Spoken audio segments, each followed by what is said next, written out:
Health is our top priority. This is the Situation Room, the only way to start your day.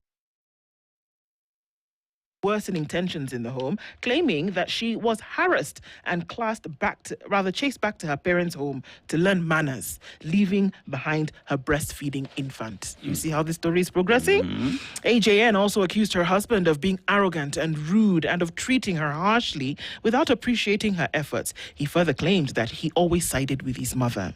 Chief Kadi Hussein Athman ruled that it was the husband's obligation to secure a separate accommodation for both his mother and his wife. No. The petitioner successfully proved that she is incompatible with living with her mother-in-law. She has tried her best and persevered for some time, insisting that she continue living with her mother-in-law exposes her to emotional and psychological harm and offends her marital rights to independent accommodation. Right.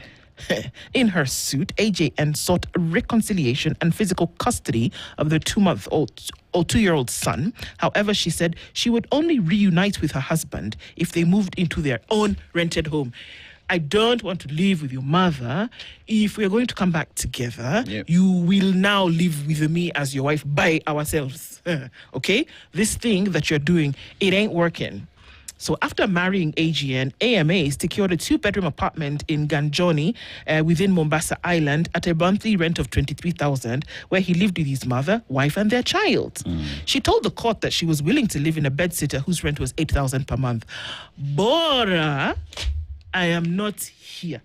Mother-in-law. Yes, I want to be able to live on my own.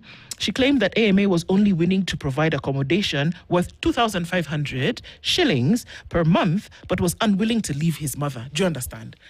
If you want a house for me to pay for you, I pay 2,500 shillings. If we're going to live in this one, you live there by yourself, but I cannot leave my mother. Do you understand? This thing of live and leave niwewe. So they said that they're not doing that. Now, Justice Athman said that it was AMA's obligation to look for independent accommodation for both his mother and his wife. He's hereby ordered to secure a 1-bedroom self-contained apartment within Mombasa as their matrimonial house within 60 days from the date of this judgment. He also directed to pay 10,000 shillings per month for the maintenance of the child and the mother until they move into their new matrimonial home. Can you imagine? The court has had to step in to tell you, excuse me, you will not be doing that. Stop it. What do you mean? You cannot leave your mother. Then why did you get married in the first place? That's my question. Hey, if you knew that you were not going to be able to handle this business... You're taking someone else's daughter, she becomes your responsibility, not your mother's responsibility. Thank you, please. You know, because at that point when I asked the question, when you were courting her, where was your mother? Like I keep saying, our mothers have their roles in our lives. Our wives have your mother is not your wife. Exactly. In our lives. My mother is not my wife. My wife is not my mother. By the way, she's not. None will either replace each other. My mother is my mother, my wife is my wife. Which begs the question, who sits at the front seat of the car? I don't think we have time to discuss that particular one. But because it should be obvious. It should be obvious. The wife sits in front. Some people would beg to differ strongly. If it's difficult, buy 3 cars. When you leave, it's an entourage. And you are the security. It sounds like we're going to apply some humor to it, but it is a story that has made it into the pages. And the judge has pronounced himself on that. So behave yourself, essentially, is what he was being asked to do. That comes out of the courts. And then ushers us into the conversation that we're having this hour to then look at, from policy to practice, delivering on women, peace and security. Ambassador Liberata Mulamula is an AU Special Envoy for Women, Peace and Security, and she joins us in the hot seat of the Situation Room this morning. Good morning, Ambassador. Good morning. How are you? Very well, thank you. How are you doing? Very well. Thank you for having me. This is the first time I'm in this studio. Yes. I always follow you. Really? Yes. So I feel really honored and privileged to come to your studio. Well, thank you for coming. We appreciate your presence here this morning. Thank you. For us to discuss some of these pertinent issues. You're the AU envoy, so you know a little bit about the African continent, or maybe a lot. Dennis takes us to a different African country every week. Okay. We land in a country and come back with a few gifts. Of those gifts are the proverbs which you then get the distinct pleasure of interpreting for us. Oh, wow, okay. He'll tell you where we are this week. Today we're in Guinea-Bissau. Oh, okay. An archipelago of 80 islands that makes the country what it is, famously for their hippos that swim in salt water. So that's one thing that stands out in Guinea-Bissau. But the proverb this morning, a monkey never sees its own backside. A monkey never sees its own backside. How would you interpret it? Yeah, that's quite interesting. Yes, let me say I think what it means that in all what we do, sometimes we take ourselves for granted. There are things we overlook, and because, again, of course, as it is as nature, we never see sometimes our behind our hearts. So this is, I think, also a very important proverb that reminds us, as human beings, we have maybe what it takes, but there are also some things that we overlook. So this is how I see this proverb. Well interpreted, well said. Asante sana. Asante. For sure. And even as we look at peace and the role of women, but if we look at the conflict areas where then it has been required that we have conversations around how that space has changed over the last couple of years or even over the last few decades, that the AU sees it fit, or anybody in the world sees it fit to have conversations around the role of women in this particular area. Now, when we talk about from policy to practice, delivering on women, peace and security, what exactly are we saying? When we're talking about peace, women, peace and security, what are we talking about here? Because they seem like they could be operating on their own, but they could also come together as those three matters. No, let me start by saying that from the African Union perspective, the issue of peace and security is at the center of what the African Union does or represents. Yeah.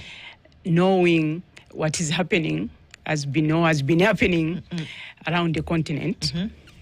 But let me also say, when the African Union adopted what they call a comprehensive peace and security architecture to be able to tackle the security and peace challenges in the continent, then it was realized that there was a missing link. There's some group of people who are missing in the implementation of that peace and security architecture. And these were the women, the youth, of course, the communities. So when you talk of from policy to practice, African Union and Africa in general has been credited of having policy commitments, having many normative frameworks, legal instruments, you name it, declarations, resolutions, you name it, in the context of achieving or seeking peace and security for the continent.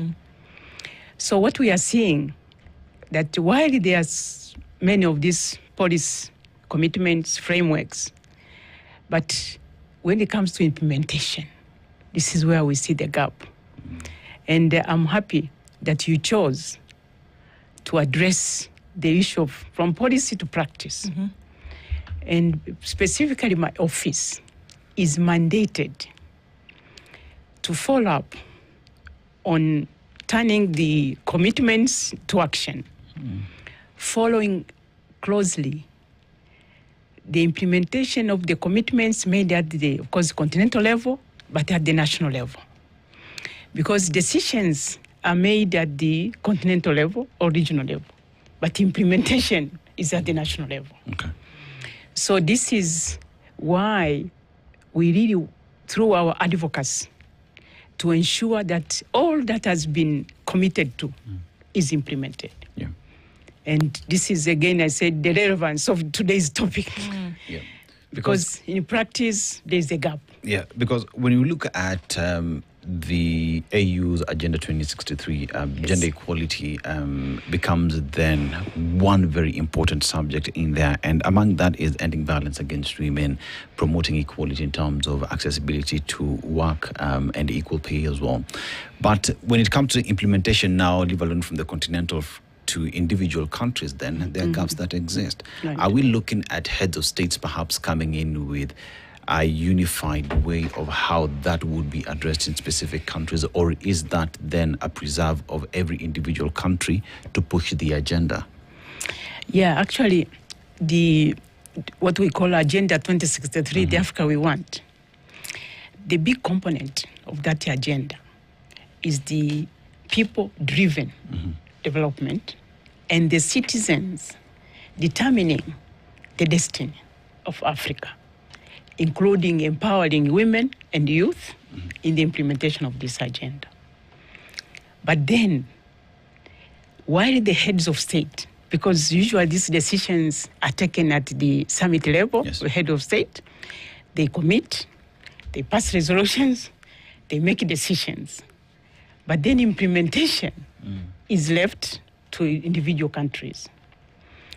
The role of the African Union, after these commitments are made, is to follow up the implementation, but to also support the member states in terms of strengthening their capacities, their mechanisms, but also we try to bring standardization. Because again, the responsibility lies on the national government authorities. But then we put in place what we call Continental Results Framework as a tool to monitor and evaluate implementation of these commitments, especially in the context of women, peace and security. We have this framework. It has performance indicators. It has the sections on the gaps, challenges, but then also what has worked, what has not worked. So they have, all member states have the obligation to report on an annual basis through this continental framework tool on what they have done. But then we also have scorecards that evaluates how much has been implemented, what needs to be done, but where are the gaps. And this is where also the African Union comes in to bridge the gaps between the commitments and implementation that have been made. Okay.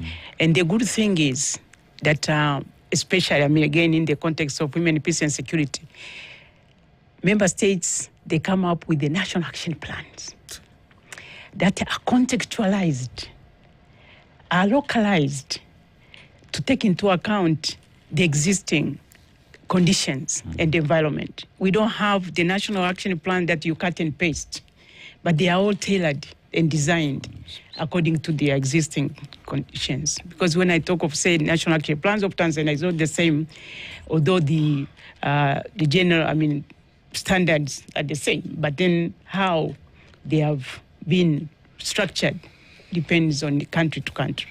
I have questions about the National Action Plan, but Yes. before that, let's go to the scorecards. Yes. Because the scorecard essentially is what you hold up and you say, okay, out of 10, you've got 8 or 9 or 3. Yes. What do those scorecards look like around the continent? And let's look at women, peace and security. Noting that one of the longest running conflicts on the globe is currently alive just here in Sudan. Alive, active conflict.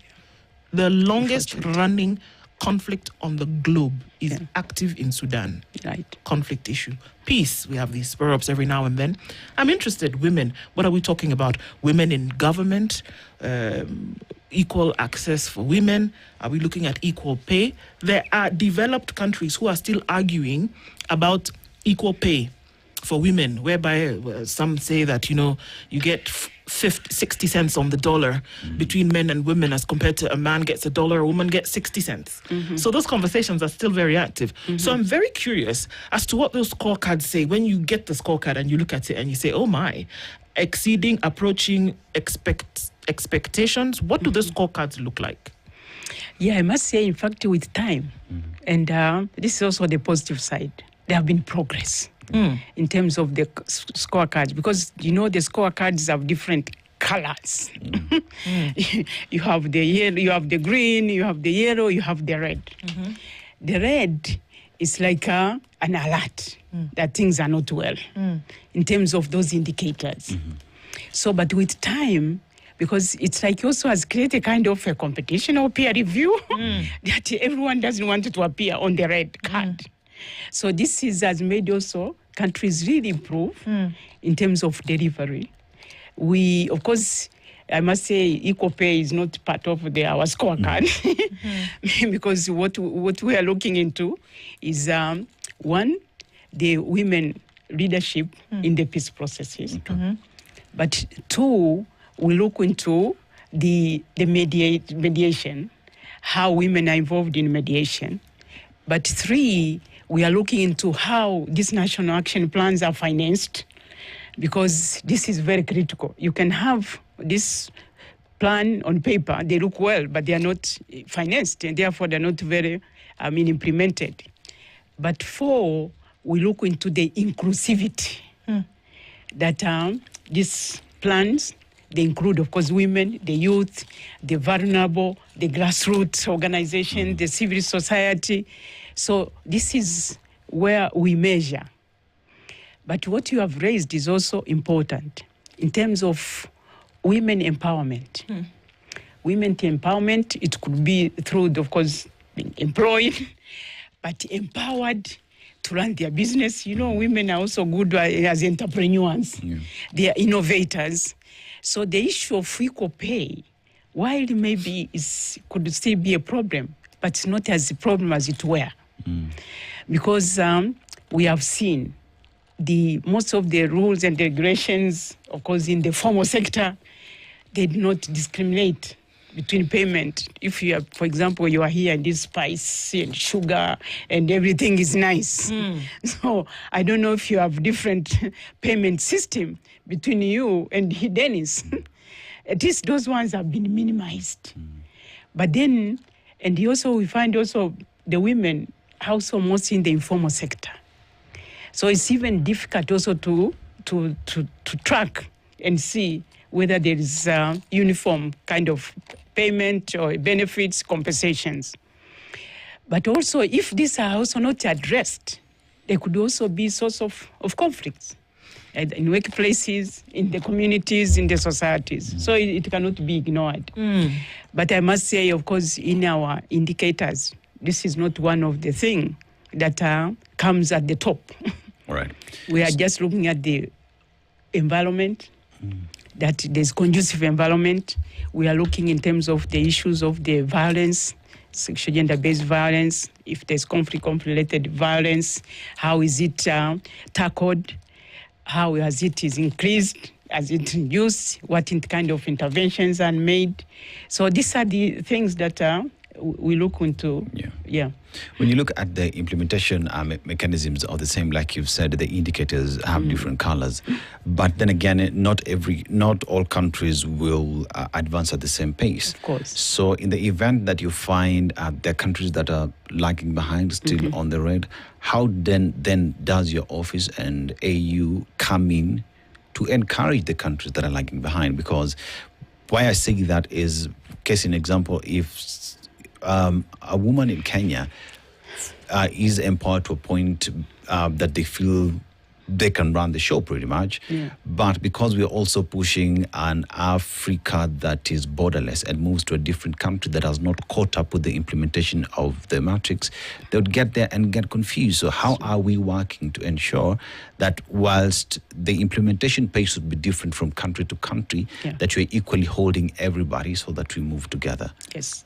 Actually, as you're speaking, my team was on the ground in Malawi. Okay. And I must say also, the good thing, countries, of course, are not on the same pace, because others had the first National Action Plan, others are on the third generation, like Kenya has just adopted the third National Action Plans.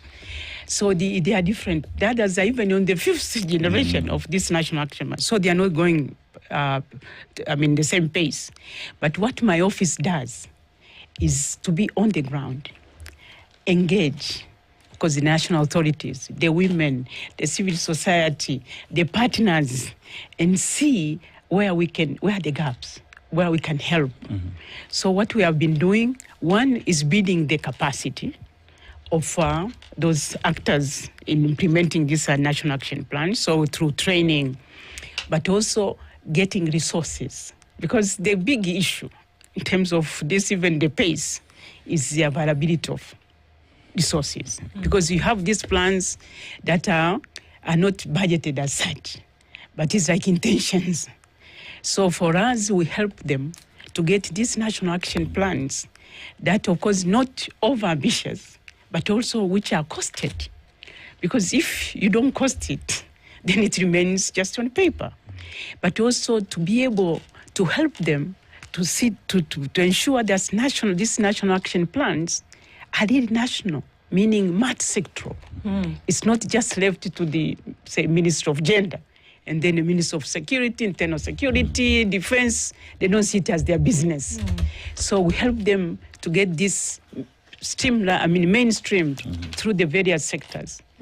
And also, of course, bringing what we call gender-responsive budgets, and by involving, of course, the Minister of Finance and others to make sure, and of course, the security police, because I come from Tanzania. You have the police having gender desks where one would run to when it was been violated, all that. So for us, it's just to make them strengthen their capacity in implementing this national plan, but also in their design. Because sometimes you find even in the design itself, in developing national action plans, they are very difficult to implement. Why? Because and you mentioned that some nations have had 2, 3, 4, 5 national action plans. How do you get to number 5 of your national action plan and the first one you've not completed? Why are we not able to complete even the plan? And that you can get to the 5th one and the first one is incomplete? No. I think they carry them over because they have... Exactly, so it's not completed. Because they have timelines. You know, with these national action plans, others are 3 years, some are 5 years. So then, after the period of 3 years... If you've not completed it. If it's not completed, and that's where my office comes in, to assess and evaluate what has not been done. How do we measure? And, of course, also what we are also injecting in, the issue of the data. Because, they just end up like wish lists. But then have specific data to be able to measure. To measure if there's progress, then if say, okay, we wanted this number of women in leadership position, for example. Is it from 20 to 30, 40 to 50? Where are we? If it is in parliament, where are we? So with that data, because some of them, they will say, oh yeah, I think we have 30 women in parliament. But what is that percentage of what? So this is so that we have the evidence, because most of these issues, we talk from emotions. We say, let's talk from the facts. Ambassador. To make your case, From your assessment on these issues that we speak of. Yes. Are nations invested in these ideas? Or are these things being set up because somebody somewhere expects you to put, because these are terms that we're using, plans, scorecards, monitoring and implementation, monitoring metrics back. It sounds to me like somebody just put something down there and then, okay, if ambassadors, people come to us, then we can tell them, yes, we may not have finished, but it's a work in progress. You see the words that we continue to use to perpetuate a state of doing nothing. It's unfortunate. And I'm still going to go back to the fact that the longest running conflict on the globe is happening right here in Africa. We seem to say, okay, they're fighting, maybe they'll fix it at some point. How do we sort out internal issues? And I have to bring in the fact that it's the African Union, funded by external parties to an extent, because we as African nations are still not even able to pony up the dues to the union. So if we can't do that at a very first point of responsibility, is it possible that if you can't pay the gate fee, can you expect to buy the popcorn and the soda while you're watching the game? How do you do that when now somebody says, fulfill a national action plan? Where are you even going to start from? Those are the real issues, isn't it, Ambassador? Yes, there are issues, and that would also require another session. Because, we have, even from our own levels, family levels, we have had this dependence culture in which we need to overcome. And this has also been, you can see it also at the continental level. Dependence. While we have enough resources to be able to fend on our own. But then it has been quite a challenge. As I said, we need a session on that. But let me also say that, and maybe also correct you, Sudan, of course, is a very serious, it's a very dire situation. But it's not the long existing conflicts in Africa. We still have DRC. Don't forget. It's the longest. We have been dealing with DRC process. Don't even let me get started about DRC, because it's like we just, allow anything, martial law to just continue, and we have conversations about how we are letting external powers still come in, and questions about where the AU has been, when that has been concerned. My point here is, and I don't think we can leave it to another session, Ambassador, that the things that we are talking about, if we cannot deal with the details of certain things, how are we then going to be able to deal with the big ones? Because here we are saying the DR Congo, for example, everybody's touting. We said the richest, easily the richest country in the world, with the national resources. Everybody is there. Yeah. Its sovereignty has been tossed to the side because people want to come and then control its resources, and then they say that they're friends of the DR Congo. No, but then we have an African Union who is then supposed to be a referee in a lot of these cases. Yes. Telling us about scorecards. No. Let me say, these conflicts, the Africa Union, after, in fact, we adopted this principle of African problems, African solutions. Yeah. African Union has assumed the responsibility, because in most of these peace processes, they are all African Union led. And in Sudan, for example, my office was in Sudan. We have this, what we call solidarity peace missions, so that we engage everyone on the ground. Of course, for me, mostly it's the women, the national authorities, government authorities, the civil society, the partners. But you can see when you are on the ground, one, there are these fragmented initiatives. I don't blame it, of course, I don't blame it to the donors, development partner, but they contribute to this fragmentation. Oh, absolutely. Because they support this small project here, another project here. And what. Many would say that it's a modus operandi to keep it that way, actually, if we want to be honest. But then the African Union helps to bring all this together in one. Yeah. And by engaging everyone, and the little resources we have, we put it to the, first, of course, for me, as I said again, to support the women-led organizations that are least funded, to bring the civil society, because when we talk of whatever initiative we take, it has to have impact on the ground through the communities. And luckily, despite all the problems of Sudan, we just realized that the women are extremely organized. They are ready, but they are not visible. Right. They are not on the table when these peace agreements are being negotiated. But they know what's happening. They have actually the solutions. So for me, my job is to bring these voices and the lived experiences in the decision-making processes. Table. Or the table. Yeah, and with that, then we have decisions that are made from the macro level, which would be heads of states, and how that is then escalated to individual countries and implementation of the same. So we'd come to Kenya, then that would go to the Ministry of Gender, that would then push that conversation. Yeah.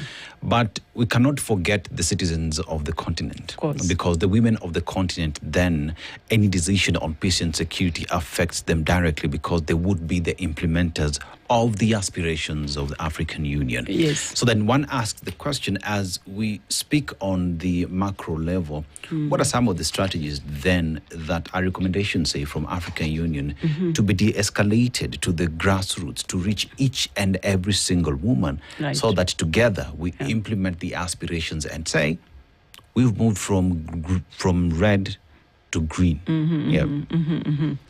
Yeah, of course, again, if you go by the African agenda, 2063, the Africa we want, with the 7 aspirations, they remain aspirations. And they cover all areas. We want a peaceful Africa. We want a prosperous Africa. We want people-driven development. We want this cultural resilience and all that. But those aspirations. Now, to ensure that these aspirations are grounded, and that's why, through these frameworks established through the African Union, including the Office of the Special Envoy on Women, Peace and Security, is to form a bridge between those aspirations and the actions on the ground by involving everyone. And as the UN Women saying goes, leaving no one behind. Yes.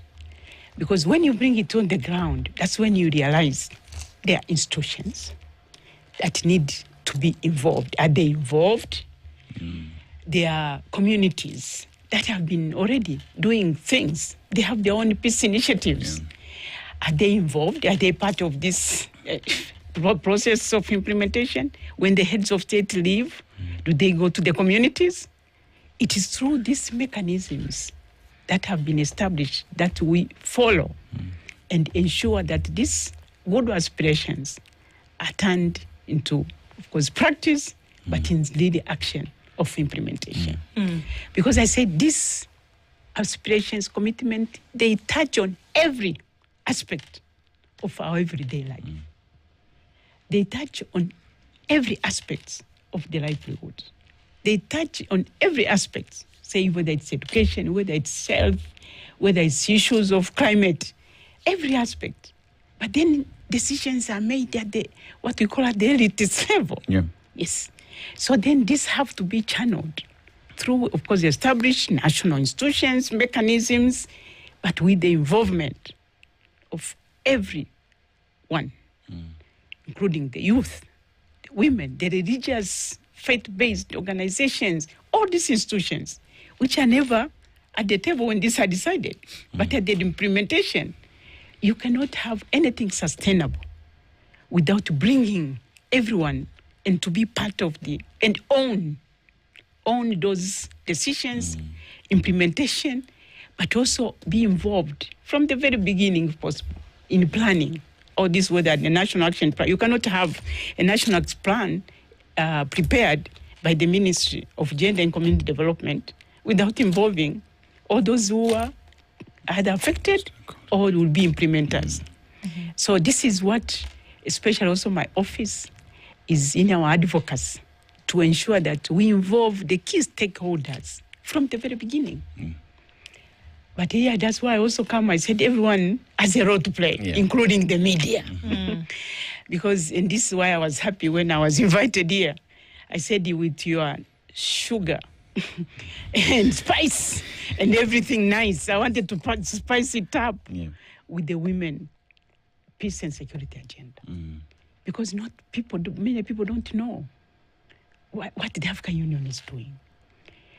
That this is, you cannot have sustainable peace when you leave out half of the population, including the women, the youth, and the vulnerable. So this is where the importance of this agenda, and not, of course, always, of course, I know the media, it makes maybe headline news. when you project women as victims. But then at the same time, we want to bring to you that to change the narrative, shaping the narrative. You are good at shaping the narrative. To see the women not only as victims, or to see the agenda of women, peace and security as only about women. It's about society building, having a safe space, having an inclusive, but having the communities, building trust and confidence among the communities through the involvement of this most excluded, at times excluded, big part of the population in society. Let's look at women in positions of leadership is one of the things that you brought up. If you take a snapshot from around the continent, how have you seen the improvement of more positions, not available, but taken up, not made available through things like universal suffrage, but taken up by women and having those positions sustained over time? How has that improved from at all levels? Yeah, I must say, there've been real improvement. And this is why we also wanted to have data. So that when we talk from the perspective of the evidence, it becomes very evident. If you compare with other, say, continents, Africa, in terms of women taking up this position, they are doing much better, much, much better than other countries or continents. Because it is, you are saying, there are two components of women assuming leadership. One, and that's what we are used for. Two, you wait to be given. But nowadays, the women take it up. If it is parliament, because I remember in our parliament in Tanzania, we had very few women who were running for constituencies. They were waiting, of course, to be nominated. They were waiting to be given seats, special seats. But now the numbers increased.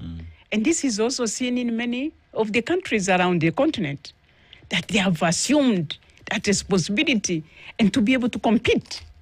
And they have managed. So, for example, this year in our parliament in Tanzania, almost 1/3 of the seats, the women have gone for constituencies. So that is taking up. Because there was no one who was preventing you to run for the constituents. But of course, there were barriers. Now they have been able to overcome those barriers and they're taking up those seats. But two, when we talk of leadership, the problem is you always look into the political leadership, government leadership. But we have seen how women have assumed roles as CEOs of private companies. In fact, there was a study by McKinsey and Group. They found that in many of the companies that had women in leadership were performing much better. Much, much better than those didn't have women. So women are also assuming these leadership positions. They take them up. Because, you have the qualifications, you have what it takes, you have the experiences, you go for it. Do they take into consideration the challenges that many women who have tried bring up as barriers to them not getting into these positions? Do those come in to the conversation, and are those taken into consideration? Of course, they are taken into consideration. As I said, for example, within African Union, we have this mini platform of gender equality empowerment. So this is also to sensitize them and build their confidence that you can do it. If you have the necessary qualification, why not?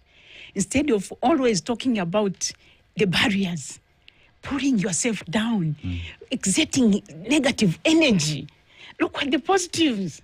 And they say, like here I'm looking at this window is shut, but there is an opening here. So let's share those opportunities that we bring to the attention of many of the women. They said, there are opportunities here. Go for it. Yeah. And of course, also now as they advertise these vacancies, they said preferences or priority will be given to the women. So as to, we coming up, of course, maybe affirmative action on them, but to be that confidence that you can go for it, you can do it, and not wait just to be given. And they have done it. Yeah.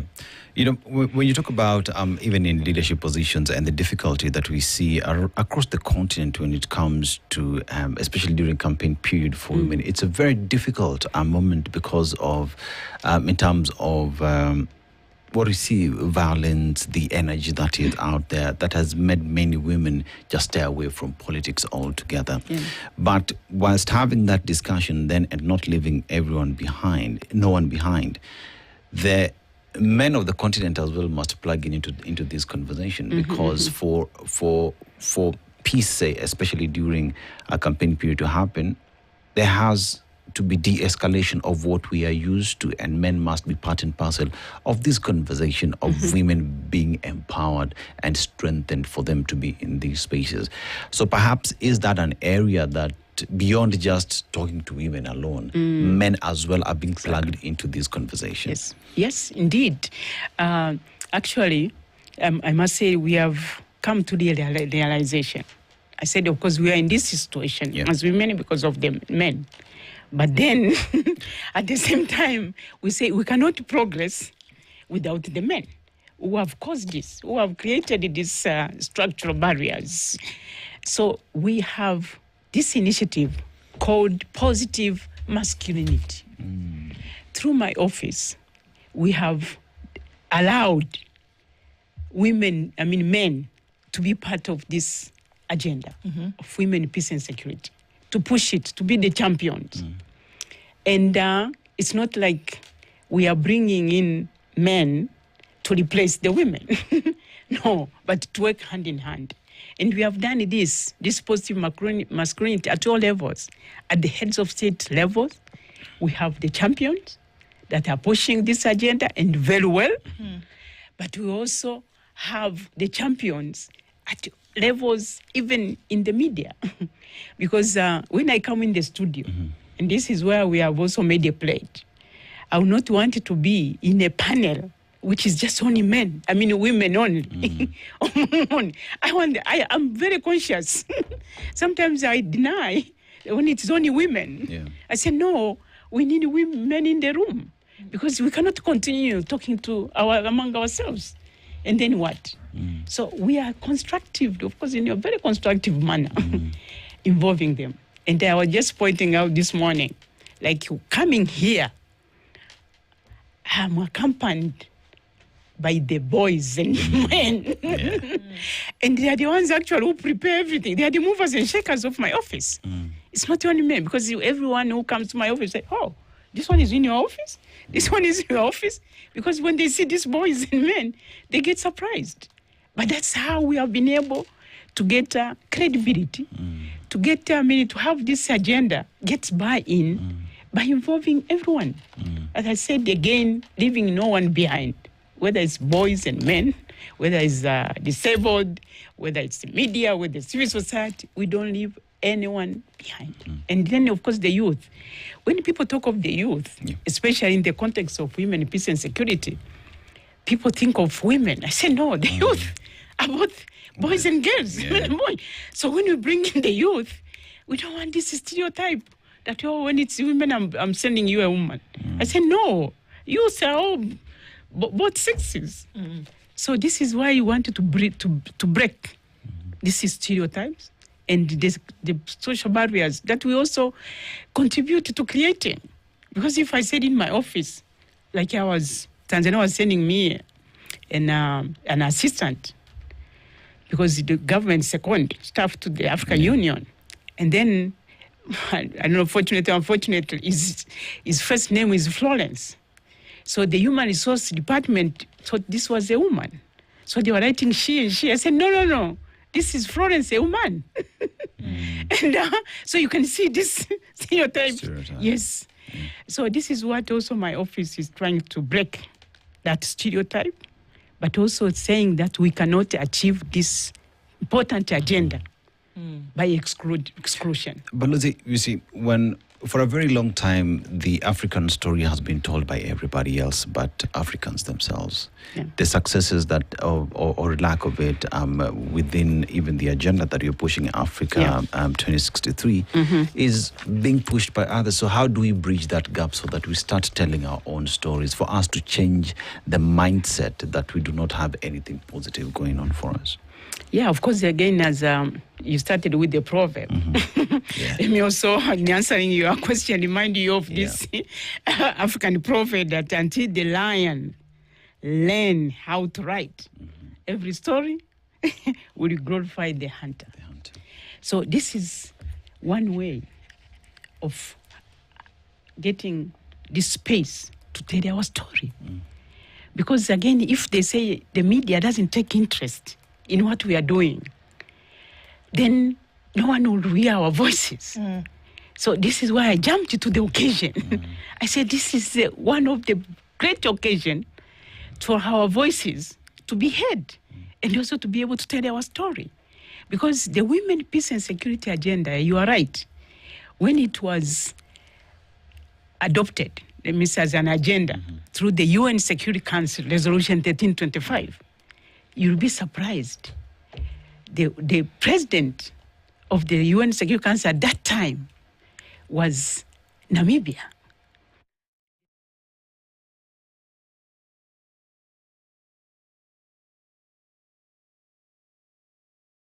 The only way to start your day.